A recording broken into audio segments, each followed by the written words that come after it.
Hello and welcome to International Affairs. My name is Shamsullalam Pantho and let's get started. But before I do so, let me introduce all my guests here on the program today. On my very left, we have Mr. Ali Ahmed, who is, of course, a former member customs of the National Board of Revenue, and he, of course, has served in various capacities for the Bangladesh government. And, of course, we have our geopolitical correspondent, Mr. Norman Floyd Barnes, who joins us from Washington, D.C. I want to begin today's discussion from Mr. Norman Floyd Barnes. We know that the geopolitical arena in America is shifting. We've seen Barack Obama trying to address some of the followers or some of the Democrat supporters in Virginia just yesterday. And today we understand that even while the government shutdown is going on, we understand that tomorrow there is a New York City mayoral election that is coming up, which we understand that Zohran Mamdani is taking a lead, who is a popular leader in New York City. I want to understand what are the recent updates from Norman Floyd Barnes. Greetings. Good morning from Washington, D.C. Today we start in another week. We're going into the 6th week of the shutdown. The government's still shut down. The president is voicing his frustration, saying that he's not going to be intimidated by the Democrats, and the stalemate is still going on. A federal judge has requested that the Trump administration provide them today with a plan to fund the SNAP program. That's the food assistance program that is that has became basically a shutdown. They ran out of money. And so the judges ruled that the government must use the contingency funds to provide the food services for the people. And today they are supposed to give the court systems a plan to actually do that.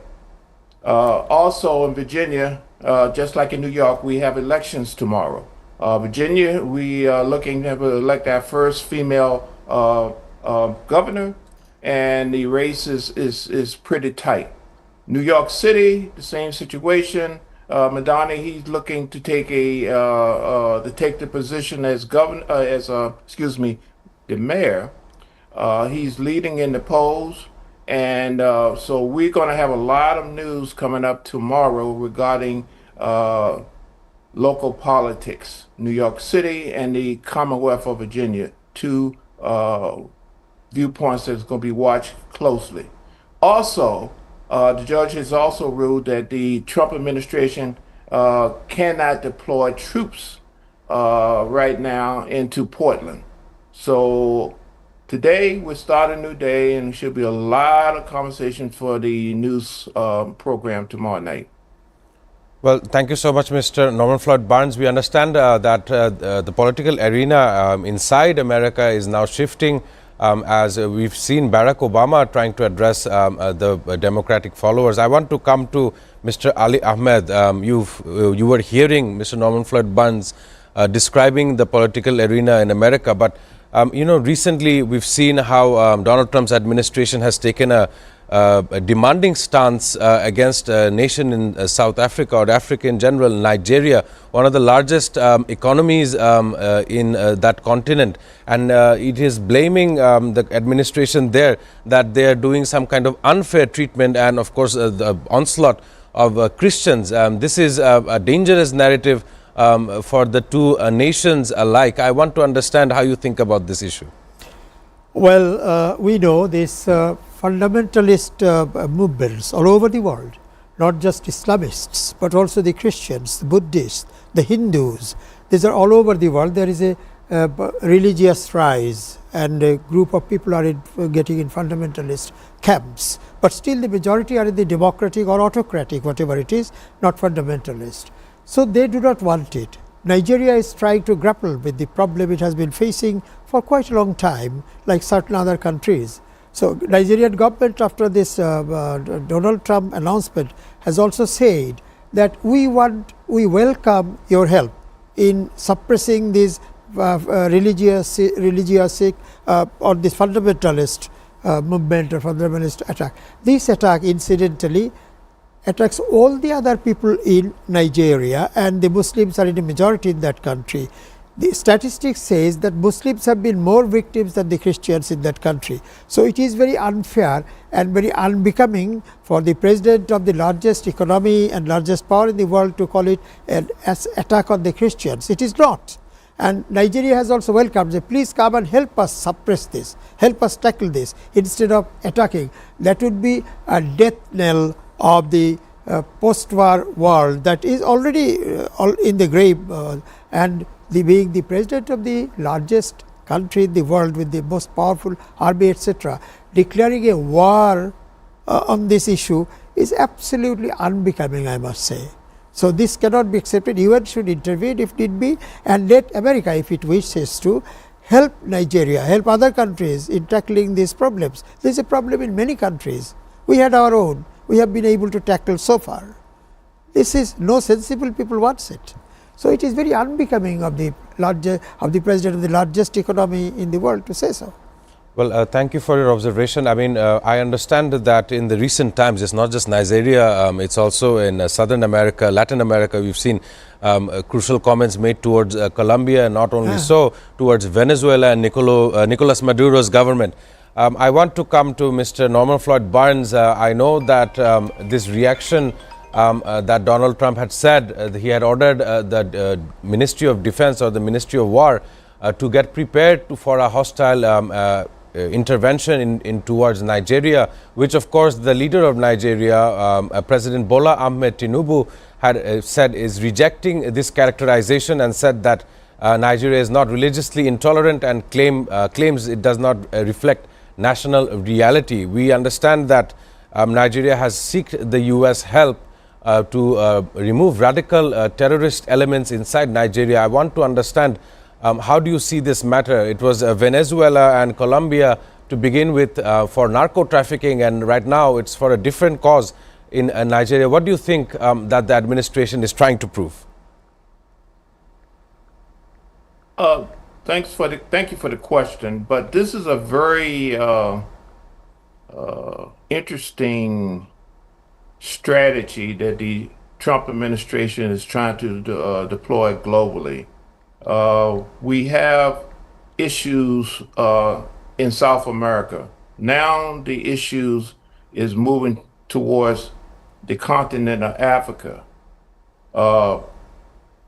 The definition or the purpose for the intrusion, I call it intrusion into Nigeria, is one that is not true. It is a idea that the terrorist is persecuting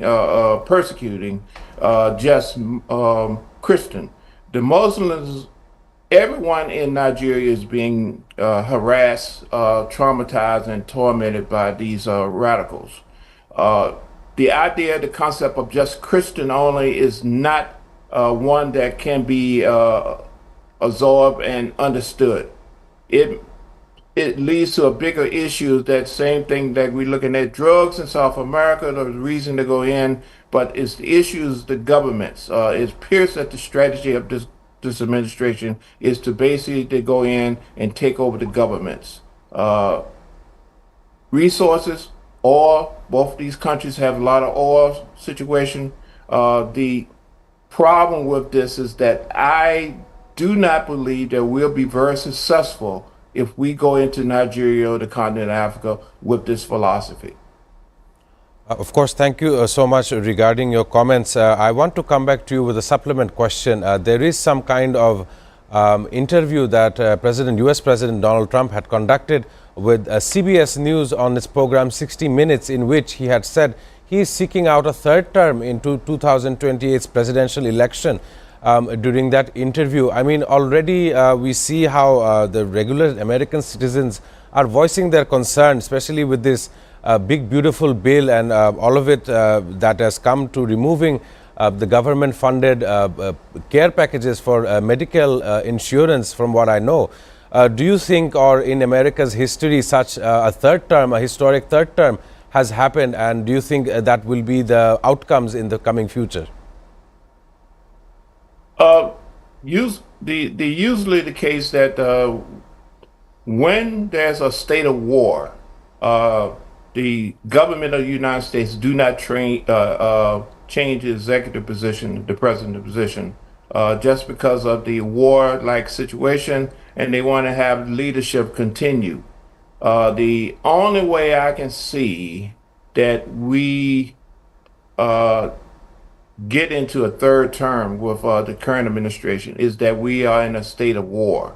So let's be very careful, be very focused on exactly the outcomes. So the issue is third term. Third term can only happen if there's a state of war between the United States and someone else. So we may see the makings of some type of controversy to allow this to happen. But outside of that, there's no way. There's no way he can be a third term. Thank you, Mr. Norman Floyd Barnes. Ladies and gentlemen, I am receiving some breaking news which I will share with all of our viewers. At least 5 dead and almost 143 injured after a 6.3 magnitude earthquake had stricken Afghanistan.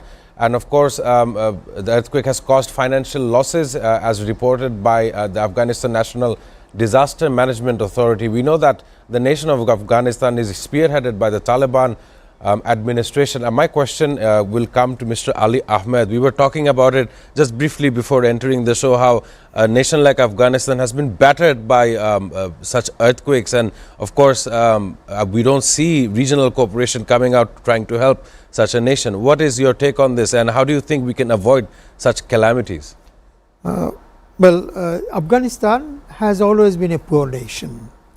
During its kingship and then a short trial with socialist government and all those. But still it has always fought out and fought back the great powers. The then British government holding India as a colony ran 2 hours, fought 2 hours, 2 wars against Afghanistan. The first Afghan war and the second Afghan war, and admitted defeat and retreated to India. Then came the Soviet Union, this present Russia, but the Soviet style in those days.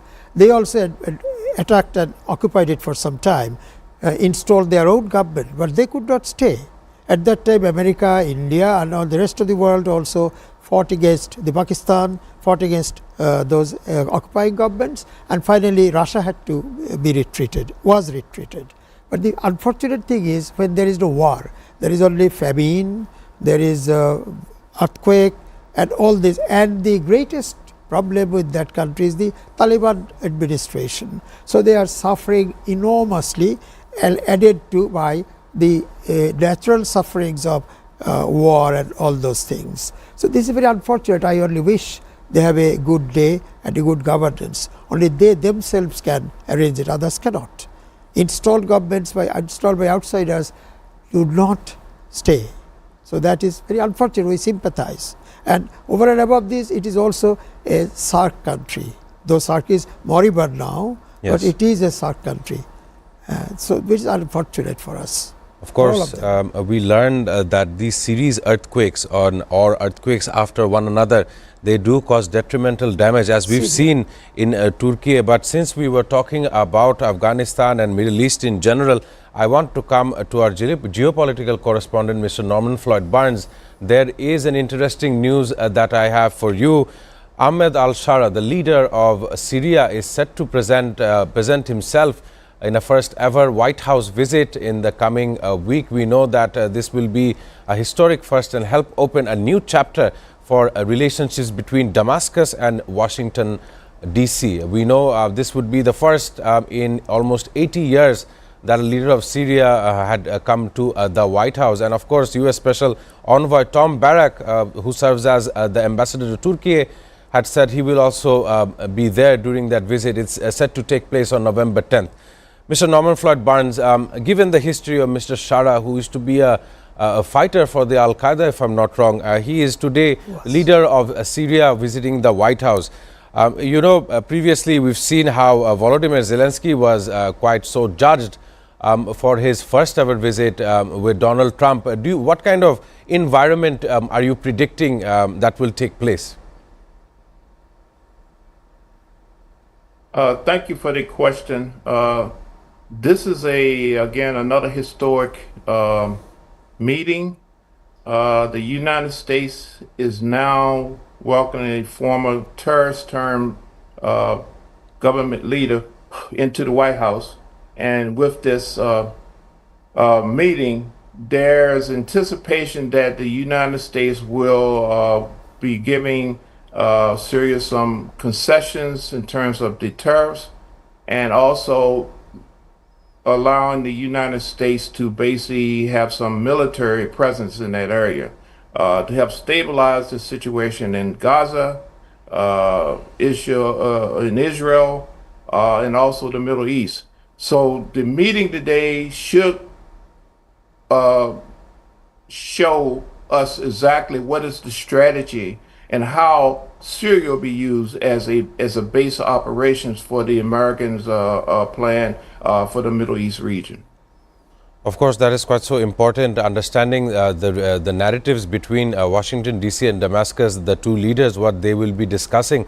We know that there has been some kind of aggression from Israel towards the Suwaida province inside Syria earlier on, and they had, it was a very disastrous confrontation between the both. I want to come to Mr. Ali Ahmed. You know, Syria is one of those nations has been torn by this war narrative. And of course, it is a nation that is very close by to Israel, Palestine, Lebanon, as well as Egypt and all of the other nations there. My question to you would be, we understand that the United States and Saudi Arabia, two nations that had given legitimacy to Syrian government earlier on this year. This is why these festivities or this kind of media presence is now covering both these leaders. How do you think that Israel will be responding to the leaders of Syria and United States meeting? Well, Israel may not and does not like things like this. Israel wants America to use as its colony, although America has always been wanting and using Israel as its own colony. So now the tail is bigger than the head, and this time Donald Trump also compelled him to apologize for the bombing in Doha and all that. So Israel won't be happy, but still Donald Trump is all right, because if you remember, it is not going to be his first meeting with Trump. He already has had at least one formal meeting with him, not in Washington, nor in Syria, but elsewhere in some other place. So it is not going to be something new. He has been accepted by Donald Trump and the West and Syrian governments. So it's not going to be a problem, I think. And Donald Trump also has some understanding, I believe. He will not repeat this unworthy behavior he showed to Zelensky in the White House. That was very unbecoming of a president and a host. I think he will not repeat that folly, if I am allowed to say so. Sure, and it's not just Volodymyr Zelensky, it was also South African President Cyril Ramaphosa, who was shown videos of his opposition from back home. Ladies and gentlemen, we are discussing many worldwide issues and we shall be bringing you more. But before we do so, we need to go for a commercial break. Do stay with us.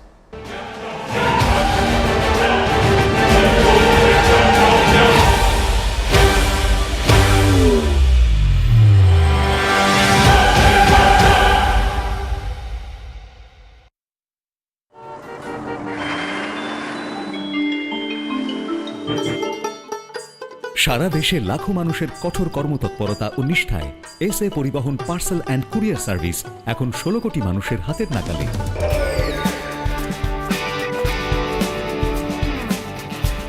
দীর্ঘ 30 বছর ধরে বিশ্বস্ততা ও দ্রুততার সাথে সেবা দেওয়ায় গ্রাহক সেবায় এখন শীর্ষে। বাংলাদেশে গ্রাহক সেবার সাফল্যের পর এসএ পরিবহন পার্সেল অ্যান্ড কুরিয়ার সার্ভিস এখন বিশ্ব বাণিজ্য কেন্দ্র সিঙ্গাপুরে। আপনার যে কোনো পণ্য সিঙ্গাপুর থেকে বাংলাদেশে বুকিং এর জন্য যোগাযোগ করুন।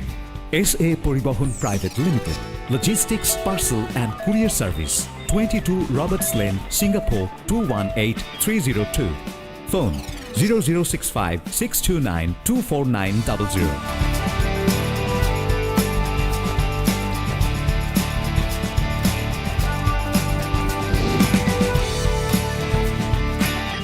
বাংলাদেশ থেকে সিঙ্গাপুরে পণ্য বুকিংয়ের জন্য যোগাযোগ করুন ঢাকা সহ দেশের যে কোনো ৮০টি শাখা কেন্দ্রে। এসএ পরিবহন পার্সেল অ্যান্ড কুরিয়ার সার্ভিস, আপনার সেবা সব সময়। Welcome, Grand Palace Hotel, Dhaka. A majestic lobby blending timeless elegance with modern design. Experience 5-star comfort in suites and rooms. Sophisticated fine dining restaurant. Crystal clear swimming pool for ultimate relaxation. Modern gym and serene spa for well-being.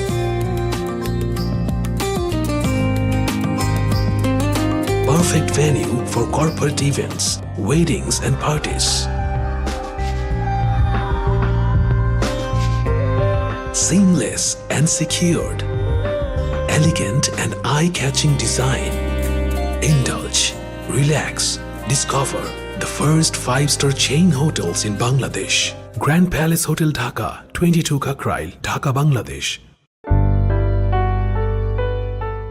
Welcome to Grand Club at Mirpur 10 Dhaka.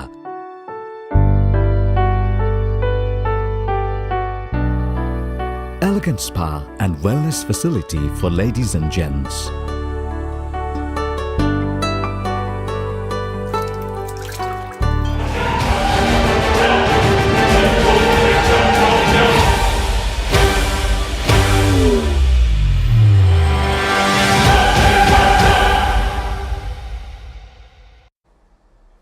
Ladies and gentlemen, welcome back to International Affairs. Today we have in the studio Mr. Ali Ahmed, who's a former member Customs, and of course our geopolitical correspondent, Mr. Norman Floyd Barnes. Before the break, we were talking about what there are in Middle East, and there is a breaking news. I'll tell you that Hamas had transferred 3 more of Israeli hostages and had handed them over to the International Committee of the Red Cross under the ceasefire agreement with Israel, which I keep on saying that is quite so fragile. And of course, today, US President Donald Trump had said they will be involved in helping Israeli Prime Minister Benjamin Netanyahu with the legal charges he is facing.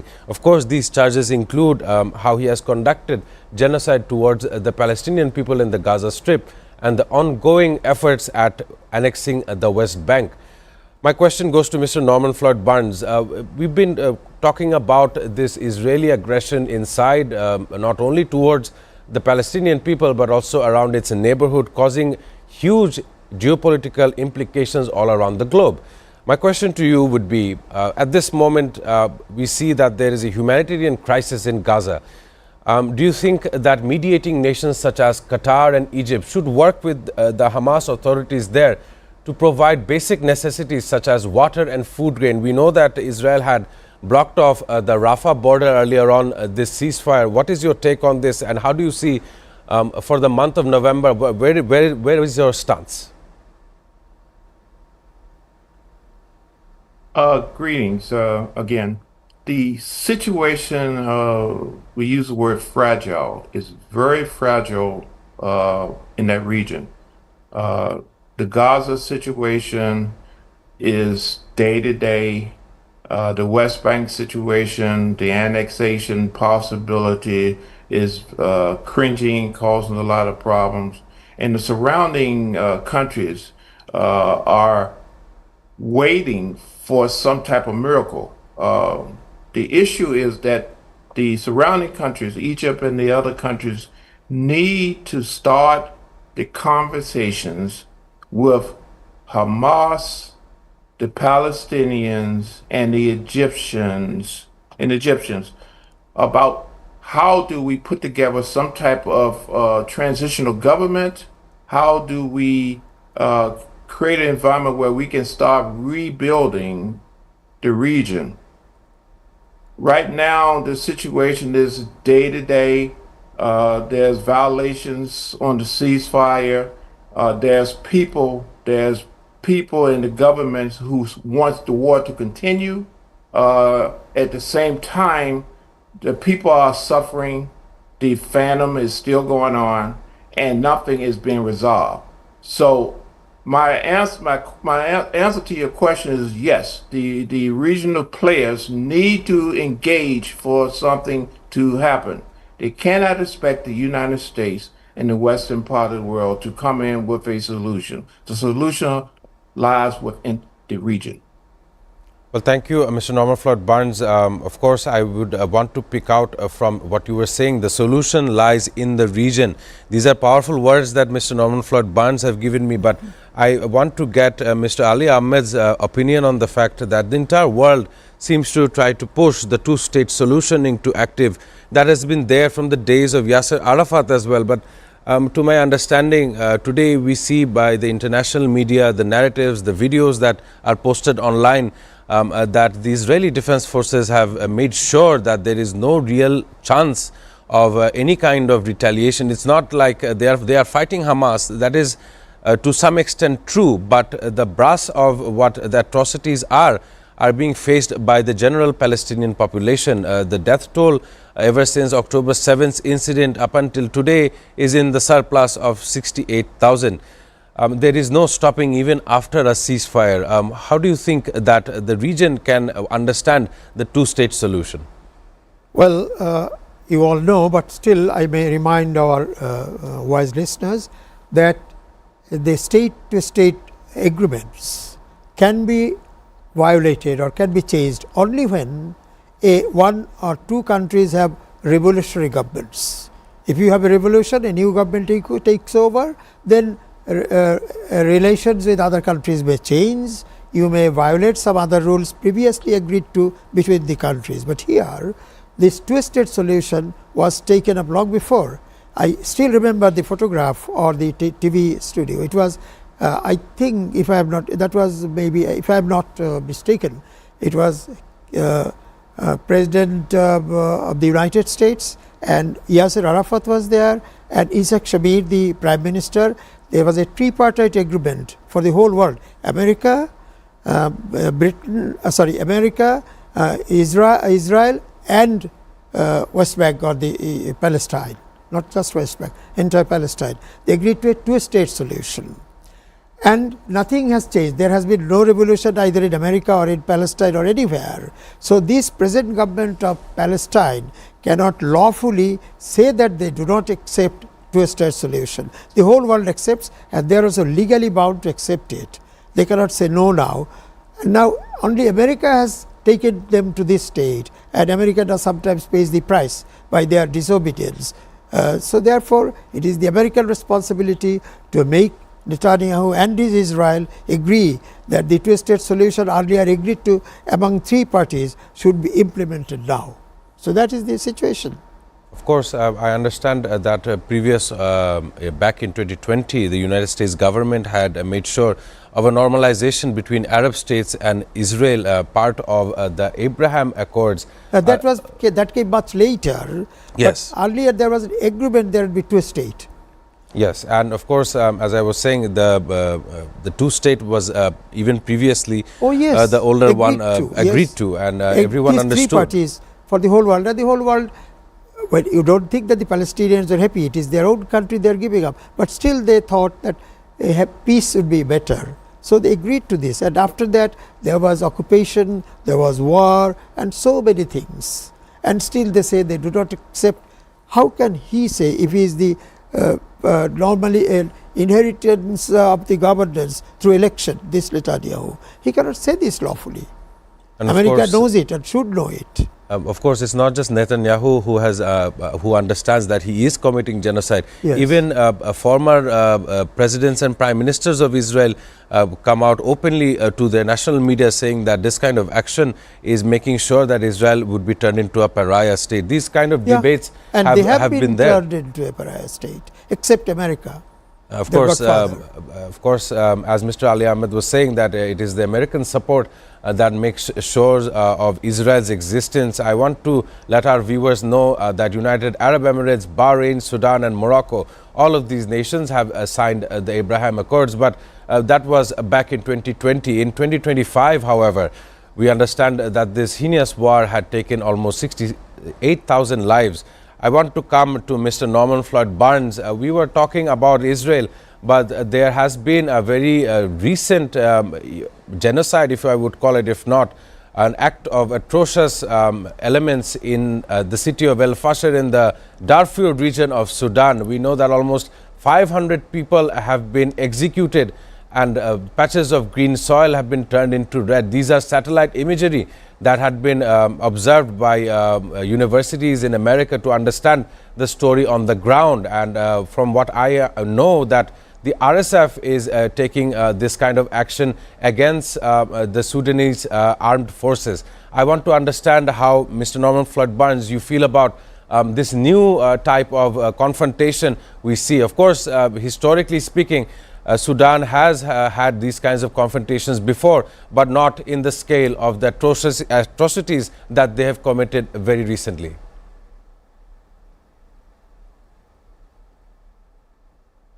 Hello.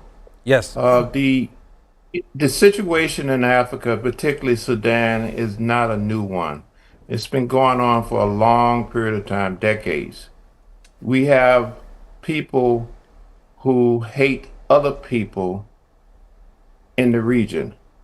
The issue with religious Christianity, being a Muslim, is a source of conflict between the people in the region. The situation, because of other things going on in the world, particularly the Middle East and Ukraine, the world has not been watching this slow genocide of people. It's been going on for a long period of time, and people are suffering in this region tremendously. There's groups who want to basically eliminate a certain clan, a group of people from the region, to basically, they call it a cleansing. The cleansing is very destructive, and it has a severe impact on basically their ability to do trade, commerce, and exist as a region. People are moving from exile from different parts of the country to other parts of the region in a sense of safety. The issue is, again, that we have people who hate each other. When you hate each other, you find a reason, a justification for this type of matter. So again, we need to start bringing the conflicting people together and start a conversation on exactly the root cause. Why are we in conflict? Why can't we coexist? And why do we want to kill each other? They need to have that conversation. Outside influence and impact will have very little effect on something that's basically, we're talking neighborhood to neighborhood, community to community situation. It is a situation of tremendous hate, and it must be addressed on a global scale, because right now it's a slow death. Well, thank you, Mr. Norman Floyd Barnes. I realize, as you were saying, how two sides of society, one hating one another, these are all subtopics in my opinion. Of course, we look at border skirmishes that have happened in this rhetoric. Almost 3.5 years ago, we've seen the Russian military advancing their position towards Ukraine, and by now almost 35% of eastern Ukraine is captured by the Russian military. And of course, Ukraine reports that in the past week, Russia launched about 1,500 attack drones and almost over 1,200 guided bombs and more than 70 missiles. This figure is, of course, from the Kiev side. I want Mr. Norman Floyd Barnes to briefly comment that there is no stoppage to the Kremlin's military attacking Ukraine, while it has almost entirety of Europe very concerned as winter approaches. What do you think, Mr. Norman Floyd Barnes? The Kremlin in Russia has a plan that they want to basically create an environment where the Ukrainian population cannot survive. They want them to submit. They want to create a situation where their infrastructure is totally destroyed, use the situation of their energy, deplete their possibility of getting energy as the winter starts. So when the weather starts, in addition to not having food, shelter, energy, housing, it creates a very difficult situation for anyone to survive. And Russia is prepared to put on the pressure, continue at great loss to the point where they can see the light. They're basically seeing the light in the tunnel, where Ukraine cannot continue this conflict or can continue this resistance because of nature and because of lack of resources and a will. So they're trying to Absolutely. kill this situation. Absolutely, Mr. Norman Floyd Barnes. We will be trying to connect you very soon. Of course, as we were hearing Mr. Norman Floyd Barnes giving the update of the Ukraine-Russia war, I want to come to my favorite, Mr. Ali Ahmed, who has appeared on the show previously as well and has commentated regarding this issue. According to various news agencies, Mr. US President Donald Trump had told the reporters that he is at this moment not considering providing Ukraine with long-range ballistic missiles called the Tomahawk cruise missiles at this current moment.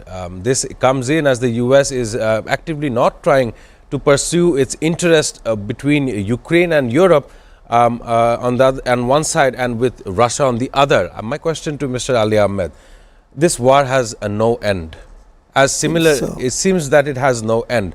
And we see that they are ramping up nuclear testing capacities. Just 2-3 days ago, we've seen how Russia has tested a nuclear torpedo system that would make sure of its nuclear capacities in international waters.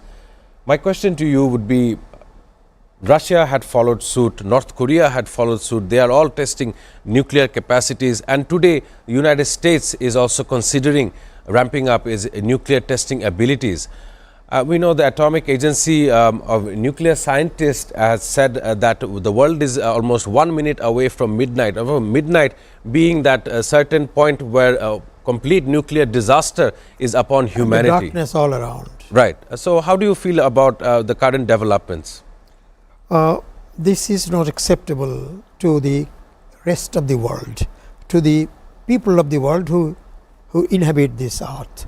But these, should I be able to say this, these bad rulers of these countries, because of their petty feelings against each other, against one country, are making them say and think so.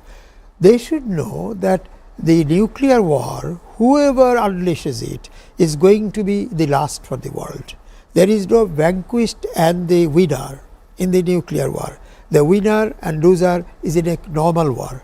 But here everybody is a loser. Humanity is a loser. I only wish that this comes to the realization of this war-hungry people. And I still wish that they are still left with some humanity so as to avoid this kind of war. And this testing leads to unnecessary expenditure, huge wastage of resources. There are people in the world who are starving, who are going illiterate, who are going without food and shelter. They don't give money there, they only use it in arms testing. And it is again another arms race is now is on. Who has switched it on, I don't know, or I should not be able to say, but naturally America seems to be the first one, followed by Russia, or either way. But others are also coming. North Korea is there, and others will definitely follow suit. So this is a very, very absolutely bad and condemnable way, because if you want to lengthen your country, make it more powerful, do it, but don't destroy your country, because a nuclear war will also destroy the country that starts it. Of course, a very important comment by Mr. Ali Ahmed. We understand that previously a nuclear a bomb or an atomic bomb had caused the destruction of multiple cities in Japan. Only first one. Yes. That was nuclear, but now it is hydrogen bomb, and even above that. It's going to destroy the whole world. Of course, it's not just destruction of human life that is concerned. It's also the climate factors that we must consider when a mushroom cloud is released. Ladies and gentlemen, we are talking about various geopolitical news segments. Do stay with us as we head for another commercial break.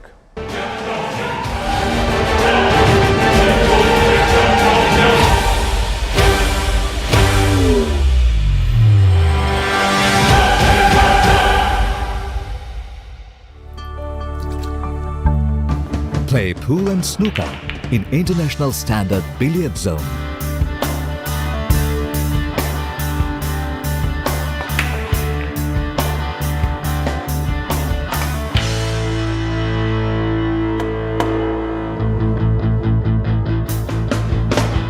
world-class gym facility with exclusive equipment for man and woman.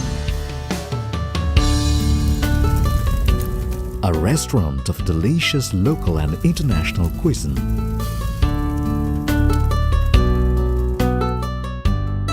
Fully air-conditioned building with spacious banquet, car lift, sky view rooftop restaurant, all in one.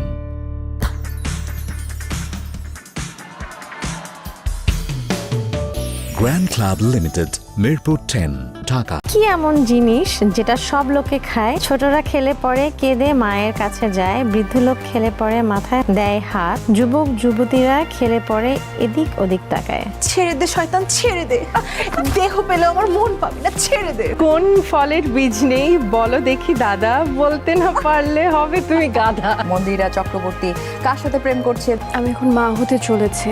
চিনেছি তোমারে আকারে প্রকারে দিনের আলো।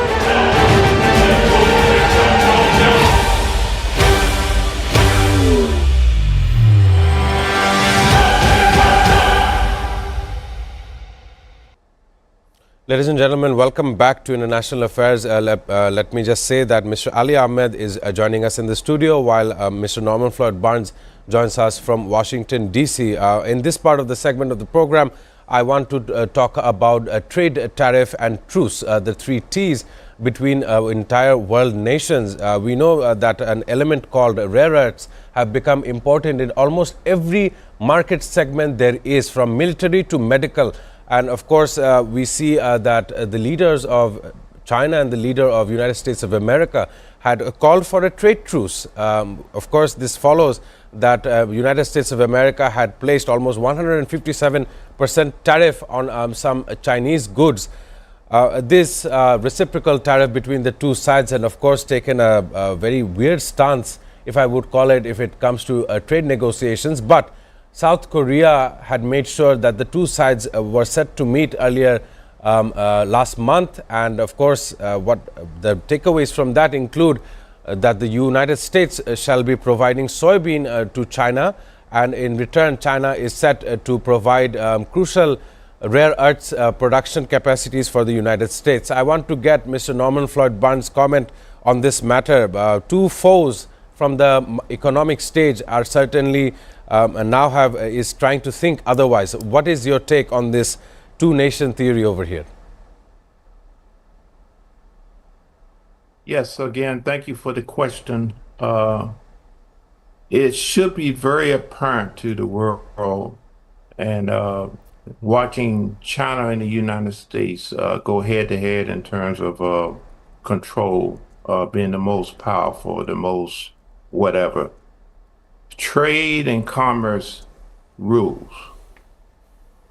No country, including the United States and China, has the natural resources to be self-sustaining and independent of each other. So the situation with rare minerals are distributed all over the world. Certain regions have them, certain regions do not. We have technology, we have military, we do not have the natural minerals and resources to sustain our society. China, in the same sense, they need technology from the United States to do things. So we need each other, even though we want to basically be contenders and conflict with each other. But the rule is that we need to come to a situation where we can share the resources to the point where each society can sustain itself. So war is not the answer. The issue is compromise. We have to learn to compromise and let them know that you have certain things, I have certain things. Leverage. You have leverage on each other. That is what is going to keep the world safe, is that I need my neighbors and my neighbors need me, and they have resources I don't have, whatever. So we have to understand that we have to conceive in what we think to what we want. We want things, we want to have society, because without that, both governments will fall. Without the ability to get the necessary resources from each other, technology, whatever it may be. So they have to come to a conclusion that we will, again, conversation, work with each other. Of course, I understand this is quite so important. Almost a decade ago, we would understand that there was some kind of intellectual property issue, IP issue between China when American companies wanted to build their phones, their laptops, their consumer electronics in China.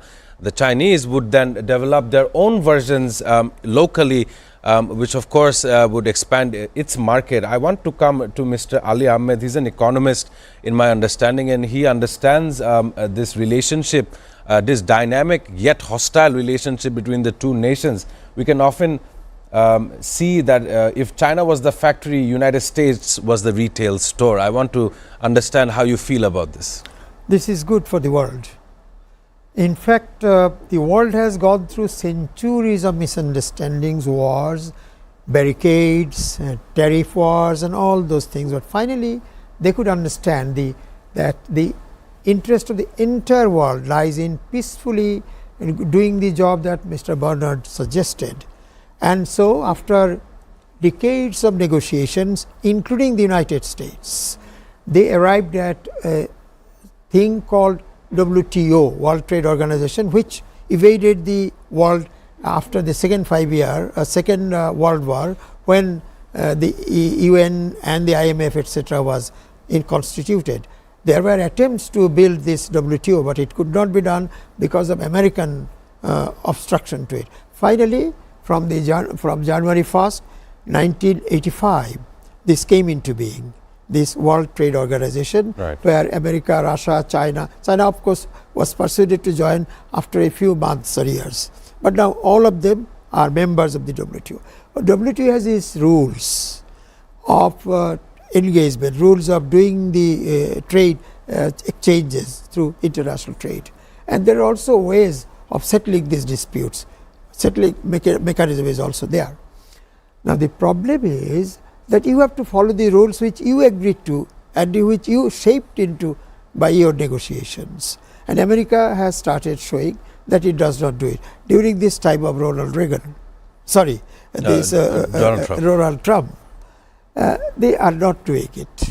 So the problem is there unilaterally, and it's not unilaterally, it's just singularly. Mr. Donald Trump took a sheet and started declaring how much duty on which country. This is a sheer break of international agreements they also entered into. Unfortunately, there is no jail term for this, but there is a mechanism for settling it, and that mechanism has also been blocked by United States by not appointing the judicial member of these institutions. So that is the problem. Now the problem is when America wanted to show its muscles, China said okay. They also said yes, we have also 100%, 200%, and then America felt that it's not all that easy with China. So he became suddenly friendly with Xi Jinping and started negotiations. Now all the world says this is going to be very short-lived, but maybe, but they have done it. So the basic problem lies with America under Donald Trump, not the America before or probably after. So they have to come to an understanding, and this is done by the state, the mechanism, not by a single person. Absolutely illegal. I have a dynamic question for both my guests here today. We were talking about how China and United States had met in South Korea, and of course it was Marco Rubio and Wang Yi, the two leaders of the respective countries, that had discussed the trade terms. But one of the things that they have skipped this time around in South Korea was the entirety of existence of Taiwan. It is a very severed nerve between the two nations. Of course, China believes that Taiwan is historically theirs, and of course Taiwan is of course a sovereign nation which is backed by the United States military and administration. My first question would go to Mr. Ali Ahmed, following Mr. Norman. As you were saying that we don't want it to be short-lived, but this instance of Taiwan is so important, as Taiwan is the world's biggest semiconductor manufacturer, and of course, without these conductors, there are multiple markets that are going to be halted. I want you to tell me how you feel about Taiwan in between these two countries. This is a very thorny issue, thorny question, not just between Taiwan and China, for the entire world. See, the earlier American presidents would not visit Taiwan. They would Right. not come to Taiwan. They had illicit or also silent relations with them. And most of the capital first flowing into Taiwan after the liberation of China in 1949 also did stealthily, but they did not. But now, during the last 2-3 presidents, they are becoming open as China is growing up and challenging America. So they are doing it, and America is not accepting. So this is a thorny issue for the whole world. Of course, I would think of it as China and America are playing a tug of rope kind of a game between one another, and between it is, of course, Taiwan. Mr. Norman Floyd Barnes, I have a very last question for you. You were hearing Mr. Ali Ahmed on how this relationship between China and the US, while in between there is an issue regarding Taiwan, which it has been avoided strategically in these meetings in South Korea. I want your last comment on it. Do you think that Taiwan would be a matter of discussion between the two nations in the coming days? Yes, let me conclude this today with this. Taiwan holds the key to the future of the world. We have evolved through our technology, artificial intelligence, computers, to the point where we need semiconductors. Currently, Taiwan holds the key to that. Both China and the United States is aware of that, and they basically, both of them need the semiconductors from Taiwan. One country wants to dominate and control it, historically, China, and the rest of the world is more than just between China and the US. It's a world issue. We are now moved to a new level where basically we're going into artificial intelligence, we're going into the use of computer, and we need what Taiwan has. So it's to the advantage that both of the countries of the power of China and the US come to, again, a compromise on how we're going to coexist. No one is going to take Taiwan and control the semiconductors of the world. The intention is that, but it's never going to happen. Taiwan holds a pivotal key to the future of the world. Thank you so much, Mr. Norman Floyd Barnes, and of course, Mr. Ali Ahmed, for your valuable insights and opinions for this show, International Affairs. As I draw closer, ladies and gentlemen, I want to let everyone and the viewers know that November 3rd is significant as Culture Day in Japan, and various other holidays. It also includes the All Saints Day in Colombia and is observed All Souls Day in Guam. Thank you so much for joining in today's International Affairs. Do stay tuned for our 3 p.m. news bulletin. I shall see you all tomorrow.